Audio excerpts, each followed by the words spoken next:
ఈనాటి తెలుగు టీచర్ క్లాస్లో పద సంపదలో మాటల గారడి ఎలా అనేది ఇప్పుడు మీకు నేర్పిస్తాను. చూడండి, నా పేరు ఆహారం.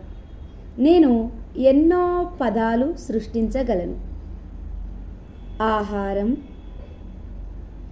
ఉపహారం, మణిహారం, జపహారం, ప్రహారం, సంహారం, నిహారం, భాగాహారం, విహారం, వ్యవహారం, సమాహారం, శాకాహారం. ఇక్కడ చూడండి, ఆహారం అనే పదాన్ని తీసుకున్నట్టయితే ఆహారం అనేటటువంటి పదాన్ని ఎన్ని విధాలుగా ఎన్ని అర్థాల్లో మార్చొచ్చో మనం ఇక్కడ చూడవచ్చు. ఆహారం అంటే తినేటటువంటి భోజనం. ఉపహారము అంటే ఆహారానికి బదులుగా తినేటటువంటిది, అల్పాహారం అన్నట్టు. మణిహారం అంటే రత్నాలతో కూడిన ధరించేటటువంటి ఆభరణం. అపహారం అంటే దొంగిలించటం. ఓకే, ఏదైనా ఒక వస్తువుని తస్కరిస్తే దాన్ని ఏమంటారు? అపహారం.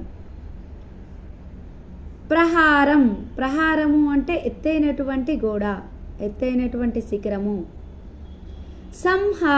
సంహారము అంటే వధించడం, చంపేయడం, హరించడం, తీసివేయడం. నిరాహారము అంటే ఏదీ లేనటువంటి పరిస్థితి, ఏ మాత్రం కూడా ఆహారాన్ని స్వీకరించకుండా ఉండడం. భాగాహారం, ఇది విభజించటం. భాగాహారం అంటే ఏంటి? ఒకే దాన్ని 2గా 3గా 4గా భాగాలు చేయడాన్ని భాగాహారం అంటారు. విహారము అంటే ఏంటి? ఒక ప్రాంతం నుంచి ఇంకొక ప్రాంతానికి వెళ్ళడం విహారం. విజ్ఞాన యాత్రలకి, విహారయాత్రలకు వెళ్తూ ఉంటారు కదా, అదనమాట. వ్యవహారము అంటే మాట్లాడడం, చక్కగా మాట్లాడేటటువంటి విధానం, మాట నేర్పరితనాన్ని వ్యవహారం అంటారు. సమాహారం అంటే అందరూ కూడా కలిసికట్టుగా ఉండడం.